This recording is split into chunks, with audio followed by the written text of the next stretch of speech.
Olá pessoal, tudo bem com vocês? Nós estamos aqui hoje no Renologia para iniciar um novo eixo temático, que é o eixo de nutrição. Mas quando eu falo nutrição, eu não estou falando exclusivamente em conhecer os nutrientes e os benefícios que eles trazem para o nosso corpo. Estou falando de um processo muito maior, um processo que não só envolverá questões de química, conceitos de química, metabolismo, digestão, respiração, circulação, fotossíntese, produção dos nutrientes. Então vai ser um eixo temático bastante amplo, bastante longo, que vai permitir com que a gente enxergue de uma maneira mais fácil e muito mais tranquila a interação que existe entre as áreas da biologia e também entre a biologia e a química, tá? Mas antes da gente começar, se você é novo por aqui, inscreva-se no canal, ative as notificações, dê o seu like maneiro pra gente crescer um pouquinho mais, sempre é bom, né? Diga-se de passagem, e prepara papel e caneta, porque é hora do estudo.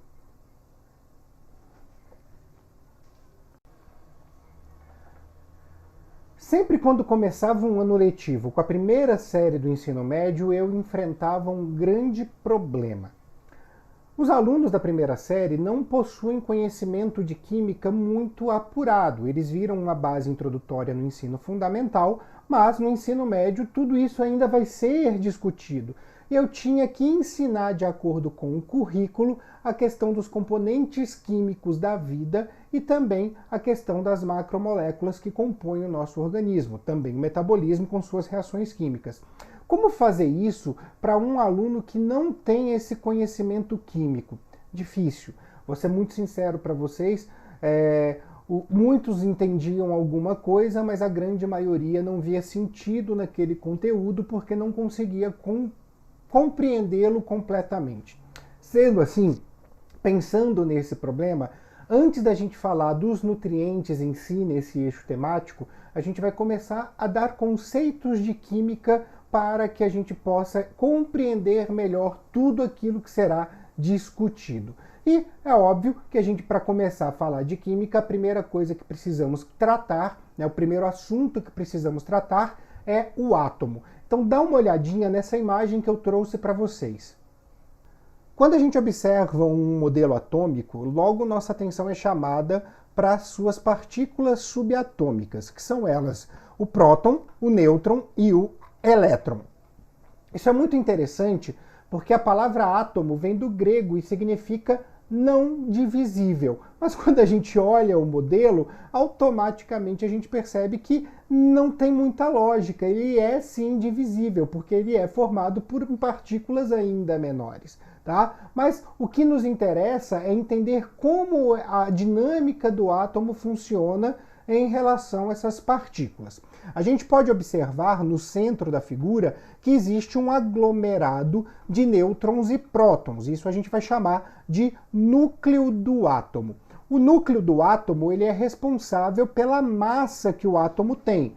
Por que isso? Porque prótons e nêutrons têm massa equivalente igual a 1. Cada próton, cada nêutron, massa igual a 1.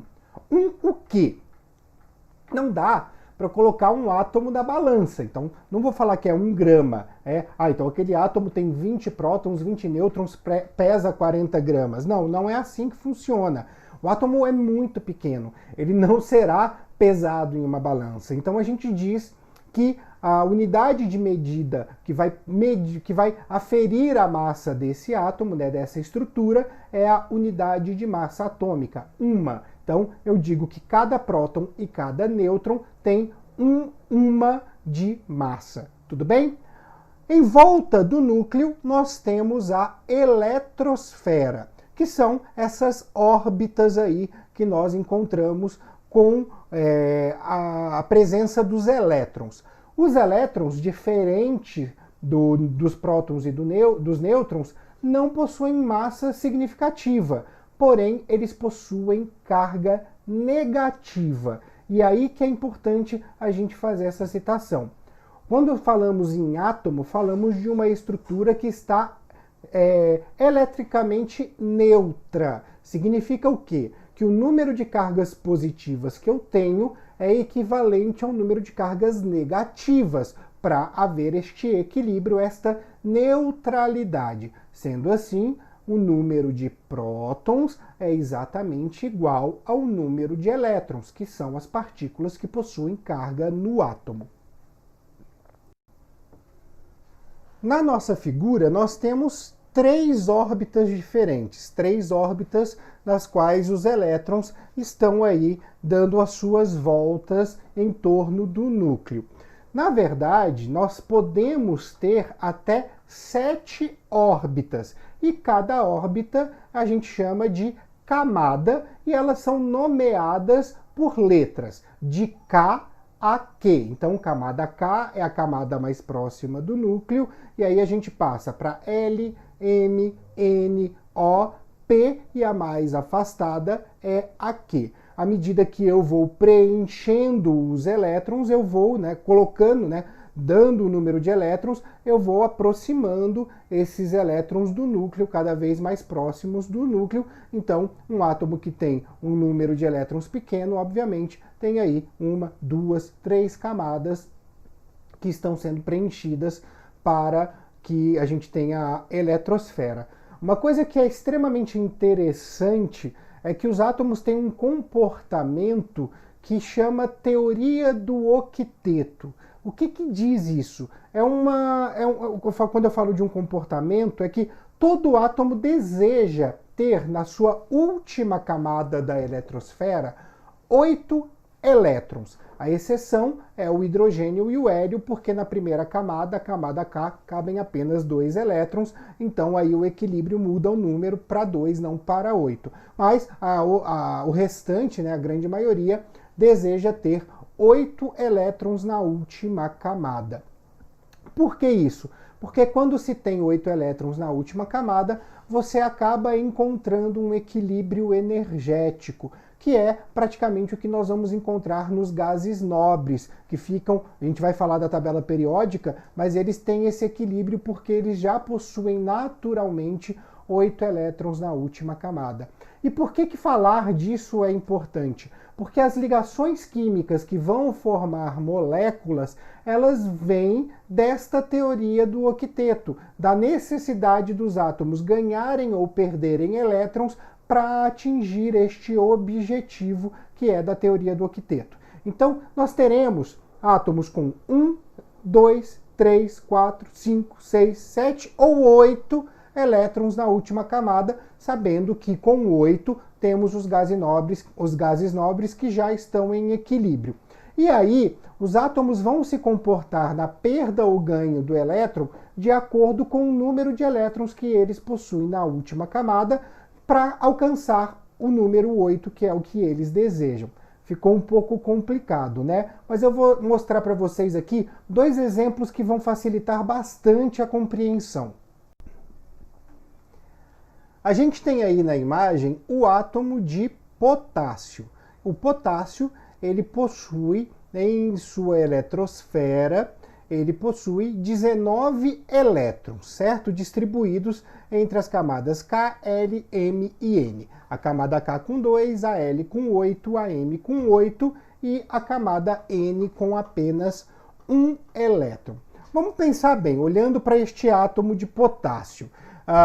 É mais fácil para ele ter 8 elétrons na última camada, ele ganhar 7 elétrons para poder ter a camada N completa, ou dá menos trabalho ele perder este elétron da camada N e ficar então com a camada M completa? É claro que a resposta não precisa nem de muito pensamento, né? Perder um elétron da camada N e ficar com a camada M completa.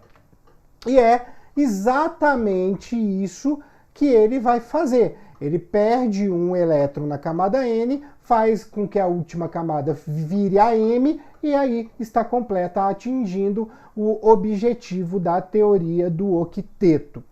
Então, isso que a gente observa o potássio fazer é algo comum entre os átomos. Eles sempre vão escolher o caminho mais fácil, menos trabalhoso. Então, no caso do potássio, um elétron a se perder ou 7 para ganhar. Perder um elétron é mais fácil e aí ele acaba tendo a diminuição no seu número de camadas. Vamos ver agora o exemplo de um outro átomo. Nós temos aí um átomo de cloro. E o átomo de cloro possui 17 elétrons na sua eletrosfera. 2 na K, 8 na L e 7 elétrons na camada M. Aí é a mesma pergunta que eu fiz em relação ao potássio. É mais fácil esse átomo, o cloro, ganhar um elétron e completar a sua camada M ou perder 7 elétrons e ficar com a camada L completa? Claro, é muito mais fácil para este átomo ganhar um elétron e completar a sua camada M, entrando assim no equilíbrio que nos diz a teoria do octeto. Então, quando a gente pensa em átomos, né, vendo esses dois exemplos, fica muito fácil. Olha só que interessante, o potássio precisa perder um elétron, o cloro precisa ganhar um elétron. Então, é muito bem aquela lei da oferta e da demanda. E aí, por essas relações de perda e ganho, a gente acaba tendo as ligações químicas acontecendo, certo? Eu não vou entrar muito nos detalhes das ligações químicas, vou deixar isso mais para as aulas de química, mas é importante a gente entender como esse processo de perda e ganho de elétron funciona. Sendo assim, como eu disse para vocês que a gente vai ter átomos com 1 a 8 elétrons na última camada, nós vamos ter aí o que nós vamos conhecer como número de valência. O que significa o número de valência? É muito simples. Quando eu tenho um elétron na última camada, é mais fácil perdê-lo do que ganhar 7, certo? Automaticamente, se eu perco um elétron, eu fico com a minha carga positiva naquele átomo. Por quê? Porque eu vou ter um próton a mais do que o número de elétrons. Então, eu vou ficar com carga mais 1, ou seja, a minha valência é mais 1. Quando eu tenho 2 elétrons na última camada, é mais fácil eu perder 2 elétrons do que ganhar 6. Automaticamente ficarei com 2 prótons a mais naquele átomo. Então, terei uma carga de mais 2. Minha valência é mais 2. Quando eu tenho 3, mais fácil perder 3 do que ganhar 5. Então, automaticamente, 3 prótons a mais, minha valência, minha carga é mais 3. Quando eu tenho 4, aí a gente entra numa situação que tanto faz, porque é tão fácil perder 4, como também é fácil ganhar 4. E aí, esses átomos que possuem 4 elétrons na última camada, a gente fala que a valência deles é mais ou menos 4, porque ou eles terão 4 cargas negativas, 4 elétrons a mais, ou eles terão 4 cargas positivas, 4 prótons a mais. Continuando, eu tenho os átomos que possuem 5 elétrons na última camada, mais fácil ganhar 3 elétrons do que perder 5. Fico com 3 cargas negativas de sobra, tenho uma valência de menos 3. Átomos que têm 6 elétrons na última camada, mais fácil ganhar 2 do que perder 6. Então, 2 cargas negativas a mais sobrando, valência menos 2. Átomos que têm 7, como é o caso do cloro que nós vimos, mais fácil ganhar 1 do que perder 7. Uma carga negativa sobressalente, temos então uma valência de menos 1. E os que têm 8 já têm a teoria do octeto completa, que são os gases nobres, e aí nós temos uma valência equivalente a 0, certo? Sempre que a gente for ver os átomos e compreender, e na hora que a gente falar de tabela periódica isso vai ficar ainda mais visível, a gente vai ter cada átomo tendo a sua valência, que vai que na tabelinha fica mais 1, mais 2, mais 3, mais ou menos 4, menos 3, menos 2, menos 1 e 0. Tudo bem?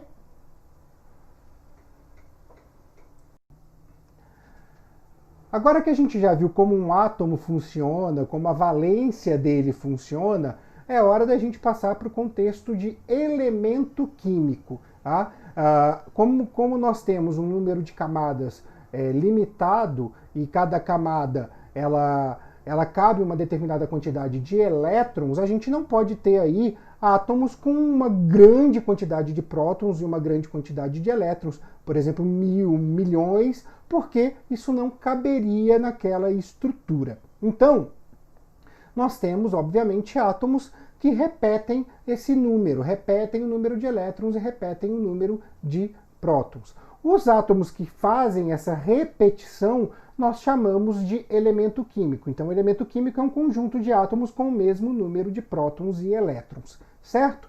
Porém, a gente vai usar muito mais o número de prótons do que de elétrons, porque, como a gente viu, o número de elétrons ele pode ser variável de acordo com a valência daquele átomo. Já o número de prótons não, eles vão ficar lá no núcleo bem seguros, tá? Então, vamos dar uma olhadinha em como a gente representa um elemento químico. Esse elemento químico que eu trouxe para vocês é o estrôncio, tá? Então, quando a gente olha a representação dele, a primeira coisa que nos chama a atenção, que é o que está escrito maior aí, é o seu símbolo, o símbolo desse elemento.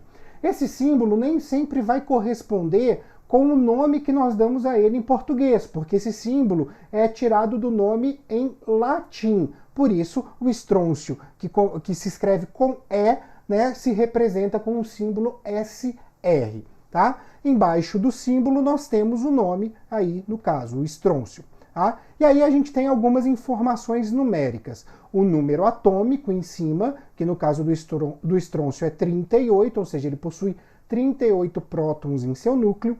Lá embaixo, a massa atômica, que é a soma da massa dos prótons e dos nêutrons no núcleo, que aí no caso é 87,62, e aí na lateral direita nós temos a sua distribuição eletrônica. Tá? No caso do estrôncio, 2 elétrons na camada K, 8 elétrons na camada L, 18 elétrons na camada M, 8 elétrons na camada N e 2 elétrons na camada O. Como o estrôncio tem 2 elétrons na camada O, nós podemos então logo concluir que é mais fácil para a teoria do octeto ele perder esses 2 elétrons do que ganhar 6. Automaticamente a valência do estrôncio é mais 2. Tudo bem? Bem, uma vez que a gente sabe ler um elemento químico, é hora de classificá-los. E isso a gente faz na tabela periódica. A tabela periódica dos elementos é a forma mais fácil da gente enxergar toda a variedade de elementos químicos que nós temos com características que podem se assemelhar. Então a gente divide esses elementos químicos em características que nós podemos aproximar um do outro, tá? O que nós vamos observar na tabela periódica, como eu trouxe aí na imagem para vocês, é que nós temos tanto uma classificação dos elementos baseados na vertical, quanto uma classificação baseada na horizontal.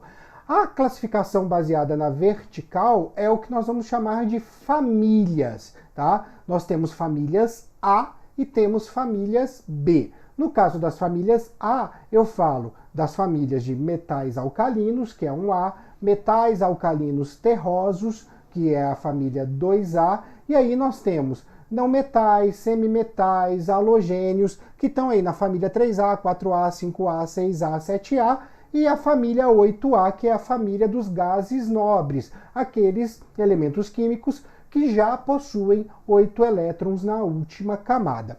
As famílias B são dos demais metais, então eu tenho toda essa separação.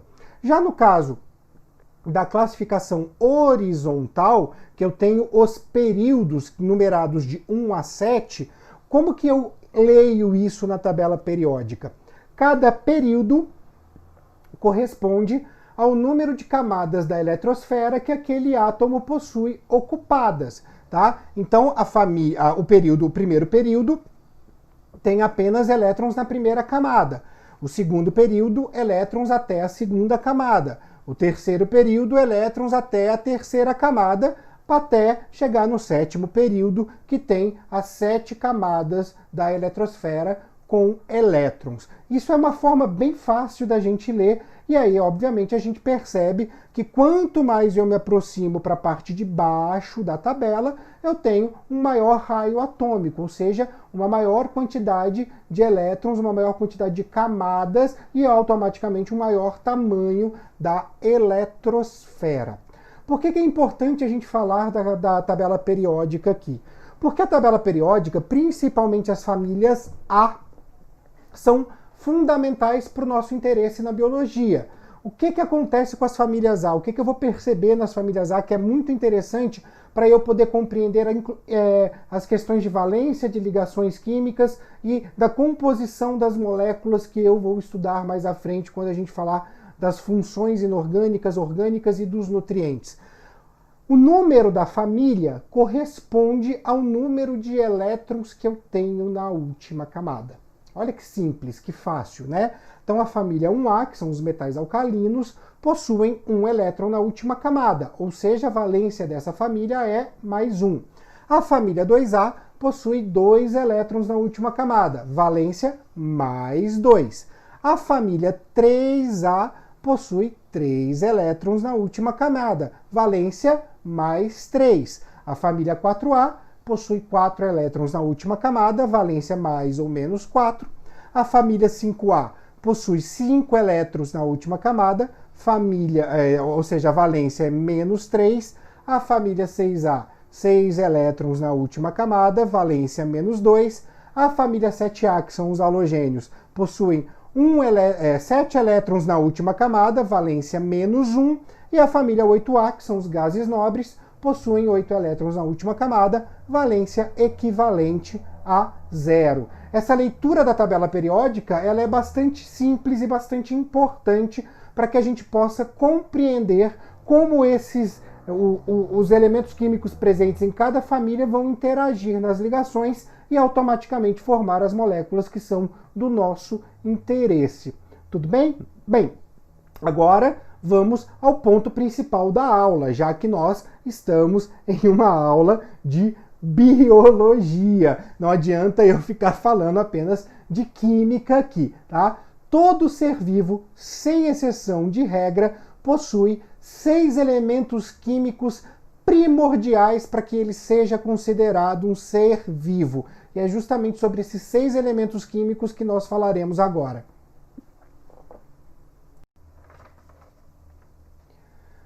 Bem, o primeiro desses elementos é o hidrogênio, o elemento químico mais abundante no universo.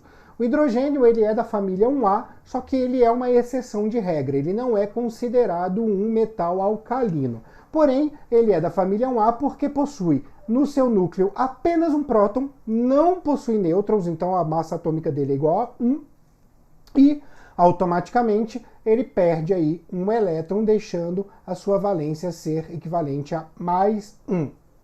O hidrogênio ele é fundamental em uma série de reações químicas e ele tem afinidade com uma grande quantidade de átomos, o que torna ele um elemento químico muito versátil. O segundo elemento químico é o oxigênio, que está na família 6A, ou seja, valência menos 2, e o oxigênio é o elemento químico mais abundante no planeta Terra, certo? Bem, a gente pode encontrar o oxigênio formando 2 moléculas fundamentais para a manutenção da vida. O oxigênio, o gás oxigênio, que é o O2, importante nos nossos processos de respiração, e o gás ozônio, o O3. E esse gás ele é fundamental lá na camada de ozônio da estratosfera, porque ele rebate, ele filtra raios ultravioleta, o que para a manutenção da vida do planeta é fundamental, certo? O oxigênio possui 8 prótons, 8 nêutrons, ou seja, a massa atômica igual a 16. Dando sequência, nós temos o nitrogênio, que é um representante da família 5A, ou seja, valência menos 3.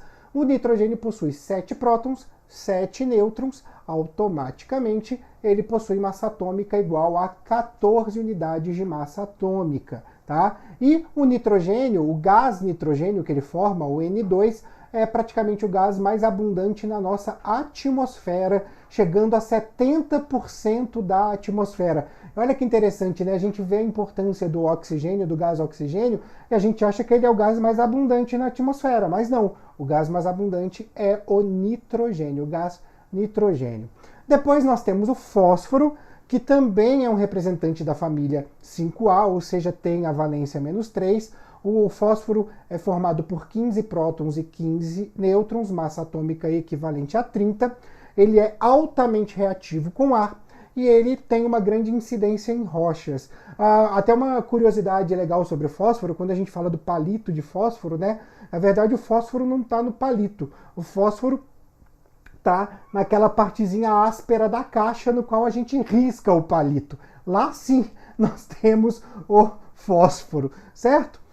Continuando, o próximo elemento, o quinto elemento da nossa lista é o enxofre, também da família 6A, como o oxigênio, então valência -2. O enxofre tem 16 prótons, 16 nêutrons, massa atômica igual a 32. Ele é um gás, ele é um elemento químico muito presente nas atividades vulcânicas, liberando inclusive gases sulfurosos, né? E é aquele elemento químico que, quando lá no eixo temático de pandemias nós falamos das bactérias sulfurosas que faziam a quimiossíntese, ele estava presente nessa obtenção de energia, se vocês se lembram bem, certo? O último elemento, o sexto elemento, e aí a estrela da festa, é o carbono. Por que o carbono é a estrela da festa? Porque ele é a base da química orgânica. E a química orgânica é quem vai nos fornecer aí praticamente os nossos maiores macronutrientes, tá? O carbono, ele é um representante da família 4A, então ele tem valência mais ou menos 4, pode tanto doar 4 elétrons como receber 4 elétrons, e ele tem uma capacidade de formar cadeias. E quando ele forma cadeias, ele forma aí uma quantidade absurda de moléculas diferentes, tá? Com funções diferentes, com aspectos diferentes. Tá? Então, essa tetravalência do carbono é algo fundamental para que a vida pudesse se organizar. Tá? E ele tanto faz ligações simples, quanto ligações duplas, quanto ligações triplas. Realmente o carbono é a molécula mais versátil que a gente vai encontrar dentro do nosso estudo de nutrição. Agora você pode pensar, né? Pô, Thiago, mas espera aí. E o cálcio, que está nos ossos, né? E o sódio, que atua na nossa pressão, que eu vi, né? O médico vive falando para diminuir o sódio para não aumentar a pressão, e o ferro, que está no nosso sangue. Claro, esses elementos químicos são fundamentais para nós, mas para nós humanos, tá? Não são fundamentais para todos os seres vivos. Quando eu falo dos 6 elementos, né? Hidrogênio, oxigênio, nitrogênio, fósforo, enxofre e carbono, eu falo daqueles elementos que formam as moléculas que compõem todos os organismos vivos, desde uma simples bactéria até o ser humano. Por isso, esses 6 elementos são primordiais. É claro que nós vamos ver reações com os outros elementos também, mas primordiais são esses 6, ok? Bem, a gente fica por aqui. Na próxima aula retomamos a questão da química, vai ser a hora de aprender as funções inorgânicas, e aí também é um assunto importante até para a gente entender determinadas reações no nosso organismo, certo? Eu espero que vocês tenham gostado da aula, desejo a todos bons estudos e até a próxima!